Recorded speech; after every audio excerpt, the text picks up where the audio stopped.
Now, let me give you a little simple formula for goal setting, okay?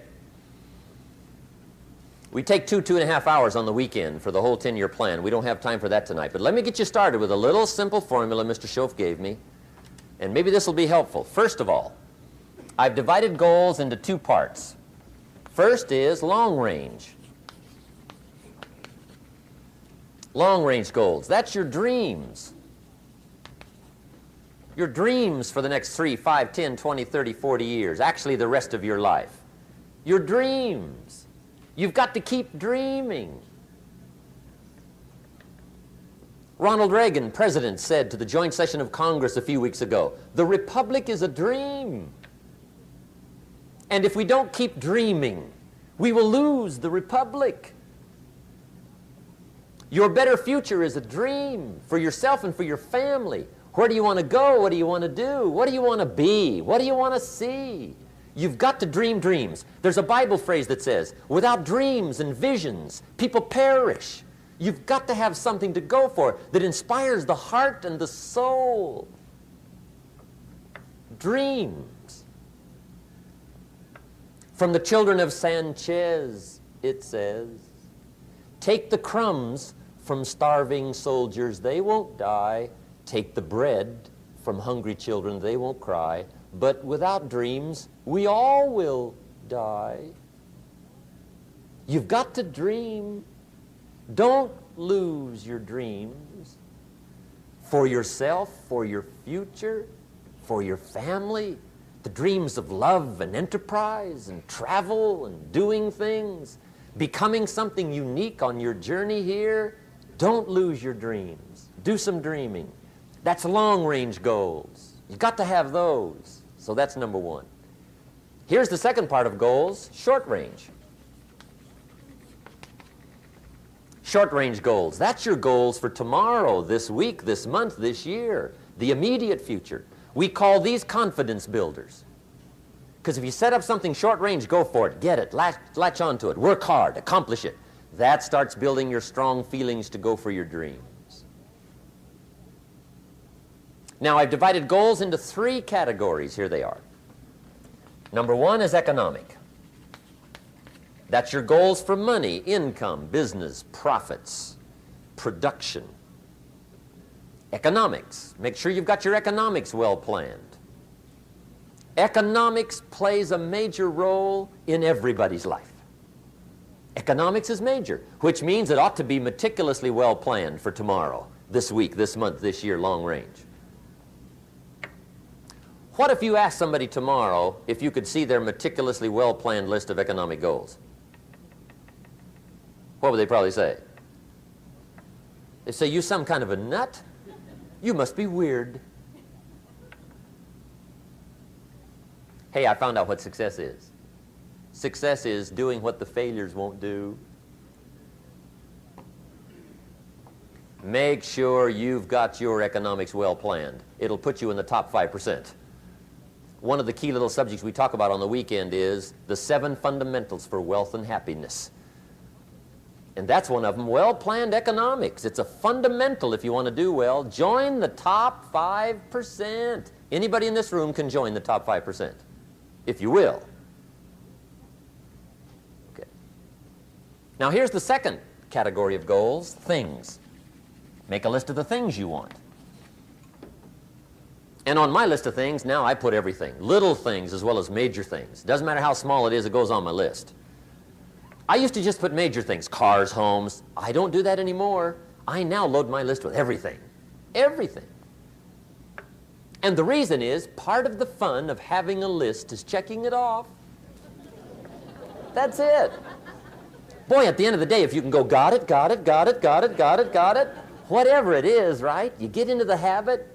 So load up your list, the things you want. Now, when you check off something major,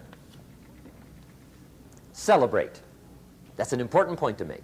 Celebrate your achievements.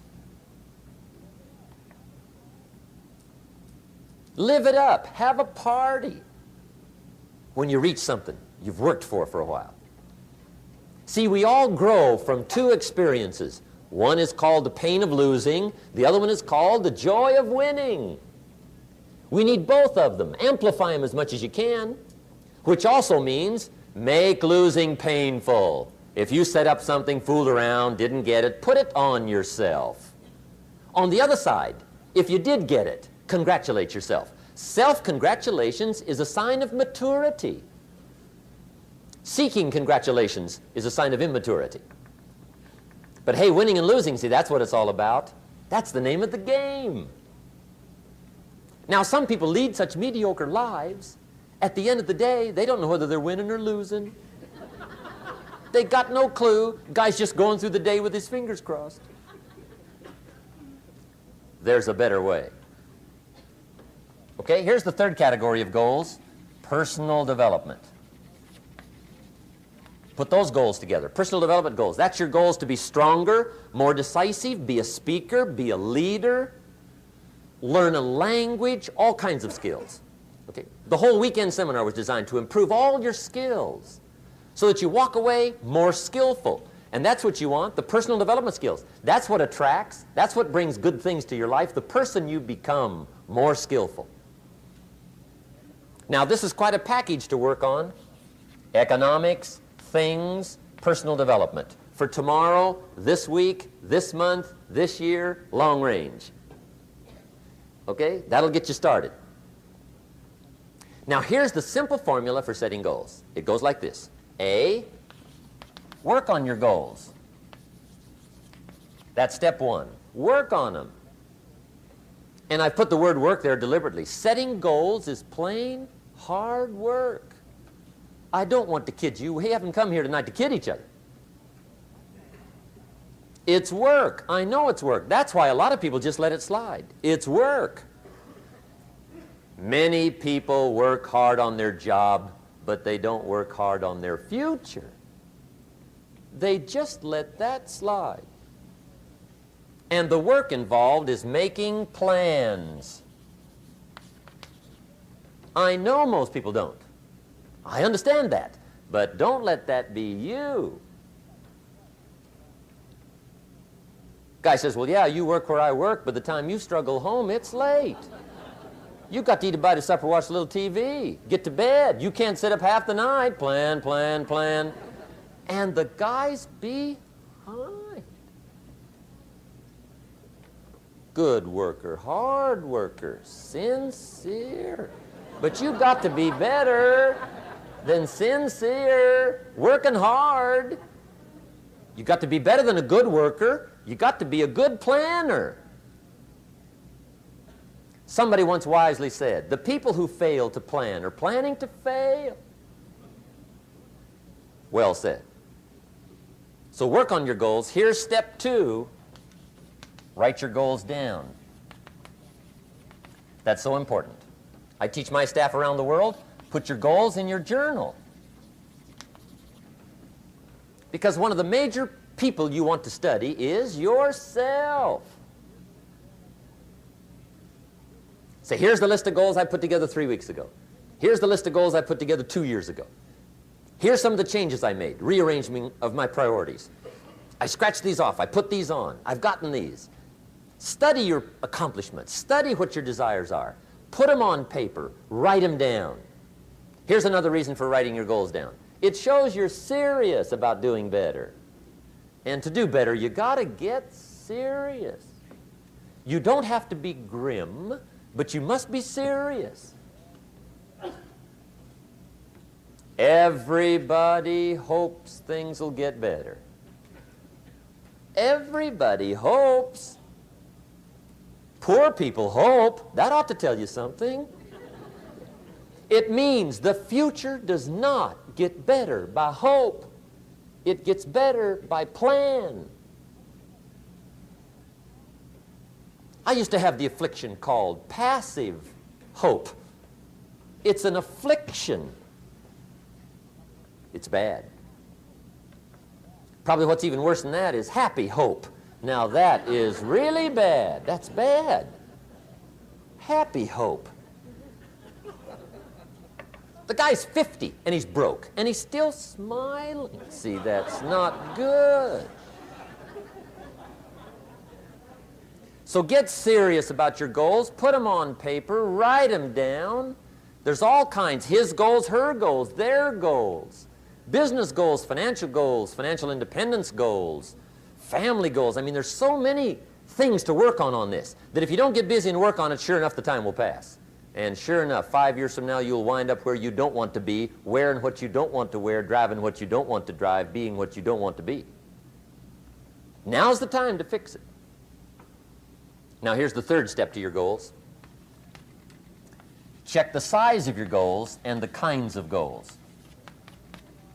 How big they are, what kind they are, affects you. And here's one of the important phrases of the evening. Your goals are affecting you, whatever they are. Your goals affect your handshake. Your goals affect your attitude, personality. Your goals affect the way you walk, the way you talk, the way you dress. All day long, we're being affected by our goals. Now, some people have goals, but they have such lousy goals. The effect is bad. I asked a guy one time, what are your goals for this month? The guy said, look, if I could just scrape up enough money to pay these lousy bills. That was his goal. I'm not saying it isn't a goal. It's a goal, but it's such a lousy goal, the effect is bad. You don't jump out of bed on Monday morning and say, oh boy, another chance to go out and scrape up the money to pay my lousy bills. See, you don't do that. Usually you say, oh, not another Monday.